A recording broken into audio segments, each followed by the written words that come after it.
Hello friends, welcome to our channel question bank striving for excellence. Friends, आज की इस video में हम आपके लिए हमारी जो साइंस के क्वेश्चंस की सीरीज चल रही है उस सीरीज का पार्ट 4 लेकर आए हैं, जिसमें हम आपके नेक्स्ट 25 क्वेश्चंस को डिस्कस करेंगे। एक बार वीडियो शुरू हो उससे पहले फ्रेंड्स, आप प्लीज़ हमारे चैनल को अपने दोस्तों के साथ ज़रूर से ज़रूर शेयर कर दीजिए, जिससे हमें भी सपोर्ट हो और हम आपके लिए नई नई वीडियोज़ हर हफ्ते इसी तरह लाते रहें। Thank you so much. चलिए स्टार्ट करते हैं हमारी वीडियो। Question number 76। दोस्तों, आपको पता है हमारी वीडियो बाईलैंग्वेज होंगी, क्वेश्चंस इंग्लिश में होंगे, हम उनको हिंदी और इंग्लिश दोनों में पढ़ेंगे। Which of the following is not a correct match? निम्न में से कौन सा मिलान सही नहीं है? Shark Bay Australia, Carrasco National Park Bolivia, Atlantic Forest South East Reserve France, Kakadu National Park Australia. दोस्तों, इनमें से जो सही नहीं है वो है C option. Atlantic Forest South East Reserve France में नहीं बल्कि ब्राजील में है। तो इस क्वेश्चन का राइट आंसर आ जाएगा option C. Next question number 77. Which of the following animals are found in wild natural habitat in India? निम्न में से कौन सा जानवर इंडिया में प्राकृतिक आवास में या जंगलों में पाया जाता है? ए चिंपांजी, बी गोरिल्ला, सी चीता, डी स्नो लेपर्ड। दोस्तों, इस क्वेश्चन का आंसर है डी स्नो लेपर्ड। जो है वो जंगलों में इंडिया में पाया जाता है, बाकी तीन इंडिया में प्राकृतिक आवास में नहीं मिलते हैं। Next question, which of the following national park does not belong to Andaman and Nicobar island? Andaman Nicobar द्वीप समूह में से निम्न में से कौन सा राष्ट्रीय पार्क नहीं है? A Button Island National Park, B Mount Harriet National Park, C Mouling National Park, D Wandoor Marine National Park. दोस्तों, इसका ऑप्शन है सी, मरून नेशनल पार्क जो है वो अंडमान निकोबार द्वीप समूह में नहीं है। Next question, which of the following national parks of India generally has only tropical climate? निम्न में से कौन से राष्ट्रीय पार्क का जो क्लाइमेट है, जो जलवायु है, वो ट्रॉपिकल है? ट्रॉपिकल का मतलब उष्ण कटिबंधीय वहां की जलवायु है। ऑप्शंस हैं A Indravati National Park, B Namdapha national Park, C Hemis National Park, D Pin Valley National Park. दोस्तों, इस क्वेश्चन का आंसर है ए इंद्रावती नेशनल पार्क का जो जलवायु है वो उष्ण कटिबंधीय, वहां ट्रॉपिकल क्लाइमेट है। Next question, Namdapha national park is located in which of the following states? नामधापा राष्ट्रीय पार्क किस राज्य में स्थित है? A Assam, B Arunachal Pradesh, C Manipur, D Mizoram. दोस्तों, ये अरुणाचल प्रदेश राज्य में स्थित है, option B. Next question, which among the following is measured using a vernier caliper? Vernier caliper की सहायता से क्या मापा जाता है? A dimensions, B time, C sound, D temperature. दोस्तों, ये डायमेंशन नापने के लिए, विमा नापने के लिए यूज किया जाने वाला एक फिजिक्स का इंस्ट्रूमेंट है वर्नियर कैलिपर। तो option A is the right answer. Next question, knot is a unit of dash. Knot निम्न में से किसकी यूनिट है? A speed, B distance, C depth, D acceleration. दोस्तों, अगर आपने सुना हो तो नॉट जनरली जो शिप्स होते हैं, पानी के जहाज, उनकी गति को नापने के लिए बोला जाता है कितने नॉट की स्पीड पर चल रहा है। तो वो नॉट स्पीड की यूनिट होती है, और नॉट की जो वैल्यू होती है वो 1.85 किलोमीटर पर आवर, या हम कहें 1.5 डेढ़ माइल पर आवर होती है। Next question, question number 83। Which among the following temperature scale is based upon absolute zero? निम्न में से कौन सा ताप का जो माप है वो जीरो टेम्परेचर पर बेस्ड है, एब्सोल्यूट जीरो से शुरू होता है? ए सेल्सियस, बी फारेनहाइट, सी केल्विन, डी रैंकाइन। दोस्तों, इसका आंसर है सी केल्विन। केल्विन ताप का ऐसा ही मात्रक है, इंटरनेशनल स्टैंडर्ड का मात्रक है, और वो एब्सोल्यूट जीरो टेम्परेचर से शुरू होता है। 84. By how many times are the electrostatic forces stronger than the gravitational forces for a fixed distance? एक फिक्स डिस्टेंस के लिए इलेक्ट्रोस्टैटिक फोर्स कितने गुना ज्यादा होते हैं ग्रेविटेशनल फोर्स, गुरुत्वीय बलों से? ए 10⁻², बी 10⁻36, सी 10⁻12, डी 2 गुने। दोस्तों, इलेक्ट्रोस्टैटिक फोर्स जो होते हैं वो जो दो आवेशीय कणों के बीच में जो फोर्स लगते हैं, ये फोर्स आकर्षण के या प्रतिकर्षण के, अट्रैक्शन या रिपल्सन, कोई से भी फोर्स हो सकते हैं। ये चार्ज पर डिपेंड करता है, उनके नेचर पर डिपेंड करता है। सेम चार्ज होगा तो रिपल्शन होंगे, अपोजिट चार्ज होगा तो अट्रैक्शन फोर्स होगा। और ये ग्रेविटेशनल फोर्स एक फिक्स डिस्टेंस के लिए 10⁻36 गुना ज्यादा होते हैं, option B. Next question, optical fibre technology works on which of these principles of physics? Optical fibre technology physics के कौन से प्रिंसिपल, कौन से सिद्धांत पर कार्य करती है? ए बर्नौलीज प्रिंसिपल, बर्नौली का सिद्धांत, B Newton's law of motion, Newton की गति के नियम, C total internal reflection of light, D photoelectric effect. दोस्तों, जो आपकी ऑप्टिकल फाइबर टेक्नोलॉजी है वो total internal reflection of light, पूर्ण आंतरिक परावर्तन पर वर्क करती है। इसमें ऐसे एक ट्यूब, फाइबर की ट्यूब होती है जिसके अंदर लाइट रेज आती है तो उसका पूर्ण आंतरिक परावर्तन हो जाता है और वो ऐसे गति करती है।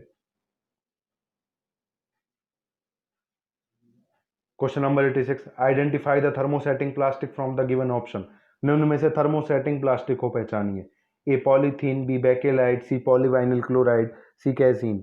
दोस्तों थर्मोसेटिंग प्लास्टिक जो होते हैं वो हार्ड प्लास्टिक होते हैं। दूसरे प्लास्टिक आते हैं थर्मोप्लास्टिक, वो सॉफ्ट प्लास्टिक होते हैं। थर्मोसेटिंग प्लास्टिक को हम किसी दूसरे रूप में नहीं डाल सकते गर्म करके। गर्म करने पर वो काले पड़ जाते हैं, सीधे सीधे जल जाते हैं। और ऐसे प्लास्टिक का एक उदाहरण होता है बेकेलाइट। बेकेलाइट आपने देखा होगा घरों में जो स्विच होते हैं वो जनरली बेकेलाइट के बने होते हैं। वहीं पॉलीथीन एक थर्मोप्लास्टिक है जिसको पिघलाकर दूसरे रूप में ढाला जा सकता है।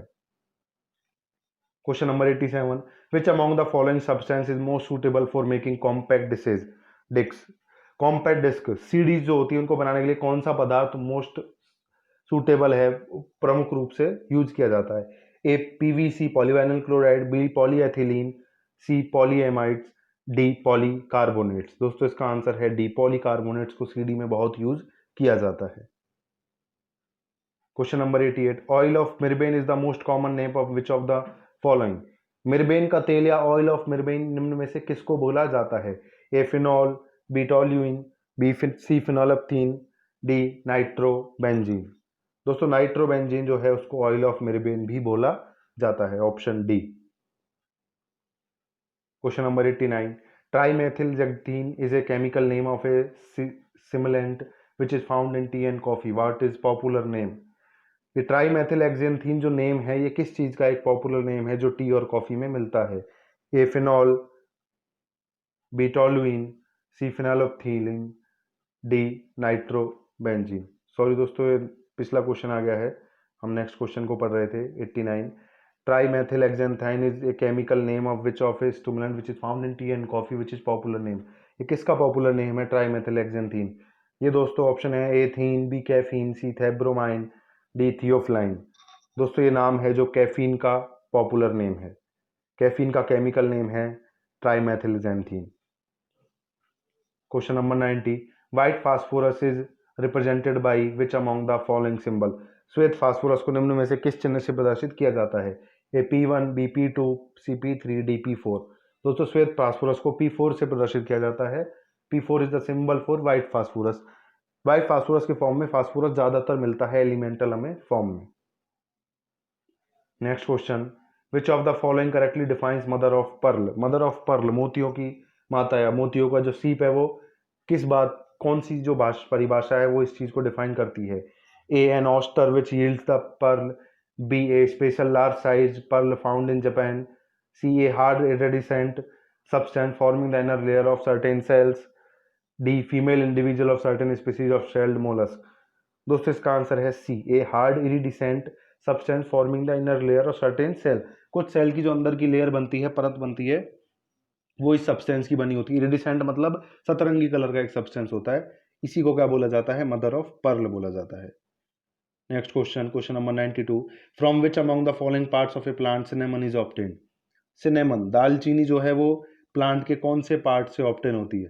दोस्तों आपने दालचीनी अगर देखी हो तो वो पेड़ की छाल जैसी होती है, तो यहाँ से हमें सीधा आंसर पता लगता है। ऑप्शन देख लेते हैं, A leaves, B seeds, C bark, D buds.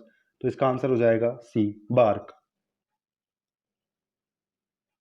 Next question, which among the following is the most important role played by ribosome in the cell.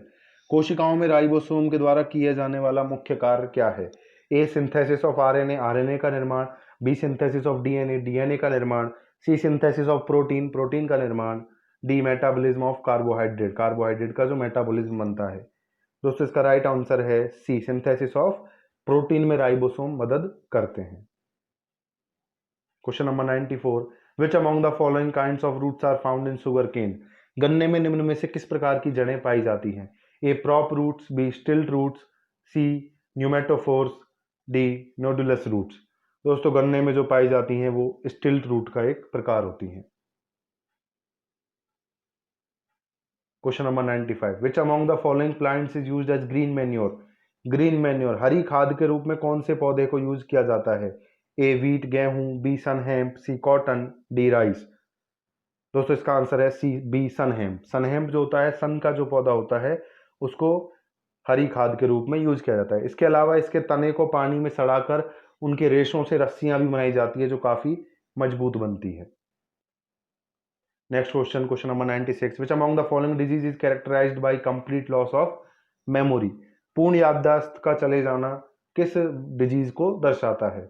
A amnesia, B schizophrenia, C Alzheimer disease, D Parkinson disease. दोस्तों भूलने की बीमारी जो होती है वो अमनेशिया में होती है।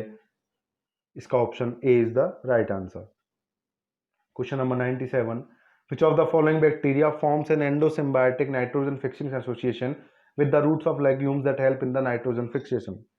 निम्न में से कौन सा बैक्टीरिया लेग्यूम की जो रूट्स होती है, लेग्यूम जनरली वो प्लांट होते हैं, वो पौधे होते हैं जिनसे हमें दालें मिलती हैं, तो उनकी रूट्स के साथ एक एंडोसिम्बायोटिक, एंडोसिम्बायोटिक सहजीवन, सहजीवन का मतलब जब दो दो ऑर्गेनिज्म एक दूसरे के साथ जीवन यापन करते हैं, एंडोसिम्बायोटिक में एक ऑर्गेनिज्म दूसरे के अंदर रहता है। तो ये बैक्टीरिया किस, कौन सा बैक्टीरिया जो है वो लेग्यूम की जो रूट्स होती हैं उनके अंदर रहकर क्या करता है, नाइट्रोजन फिक्सिंग करने के लिए एक सिस्टम का, एक एसोसिएशन का निर्माण करता है। ए क्लस्ट्रीडियम, बी राइजोबियम, सी सैल्मोनेला, डी स्टाफिलोकस। दोस्तों इसका आंसर है राइजोबियम। राइजोबियम को हम नाइट्रोजन फिक्सिंग बैक्टीरिया भी कहते हैं क्योंकि वो लेग्यूम प्लांट्स के जो रूट नोड्यूल्स होते हैं, लेग्यूम प्लांट्स में इस तरह रूट्स बनी होती हैं और इसके जो ऐसे रूट्स नोड्यूल निकले होते हैं जगह जगह, इन रूट्स नोड्यूल में बैक्टीरिया होते हैं और नाइट्रोजन को फिक्स करते हैं। क्योंकि ऑर्गेनिज्म जो है वो डायरेक्ट नाइट्रोजन नहीं ले सकते, उन्हें नाइट्रोजन लेने के लिए नाइट्रोजन के नाइट्रेट्स या नाइट्राइट्स बनना जरूरी होता है और ये उनकी फिक्सेशन में हेल्प करते हैं। तो rhizobium is the right answer, B. Next question, what is the main function of lymphocyte? Lymphocyte का मुख्य कार्य क्या है? A production of antibodies, antibodies का निर्माण, B production of antigen, antigen का निर्माण, C production of white blood cell, white blood cell या श्वेत रक्त कणिकाओं का निर्माण, D all of the above. दोस्तों लिम्फोसाइट व्हाइट ब्लड सेल्स को कहा जाता है, श्वेत रक्त कणिकाओं को, और हम जानते हैं इनको हम सोल्जर भी कहते हैं, सैनिक भी कहते हैं, क्योंकि ये क्या प्रोड्यूस करती हैं, एंटीबॉडीज का प्रोडक्शन करती हैं। जब हमारे शरीर में एंटीजन या किसी रोग का रोगाणु प्रवेश करता है तो उससे लड़ने के लिए एंटीबॉडीज ये पैदा करती हैं। तो इसका राइट आंसर हो जाएगा A, production of antibodies. Next question, who among the following is considered to be the father of antiseptic surgery?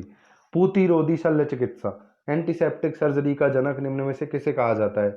A doctor Linus Pauling, B doctor Joseph Lister, C Robert Koch, D Louis Pasteur. तो इसका answer है doctor Joseph Lister, उन्हें antiseptic surgery का father कहा जाता है। Question number 100 और आज की वीडियो का last question, which ancient Indian physician is known as the father of surgery?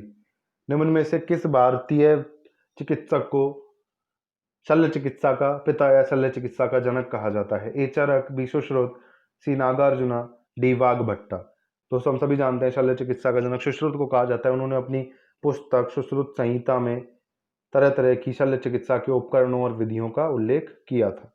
तो आपने देखा 99 में जो एंटीसेप्टिक सर्जरी, उसके जनक तो डॉक्टर जोसेफ लिस्टर थे और जो सर्जरी का फादर कहा जाता है वो सुश्रुत को कहा जाता है। ये थे आज के 100 क्वेश्चंस। उम्मीद करते हैं आपको पसंद आए होंगे। और भी आगे की वीडियोस के लिए दोस्तों आप प्लीज़ हमारे चैनल को जितना हो सके शेयर कीजिए, चैनल को आप सब्सक्राइब करें और वीडियोस को पसंद आए तो उन्हें ज़रूर से ज़रूर लाइक करें। Thank you so much, thanks for watching the video.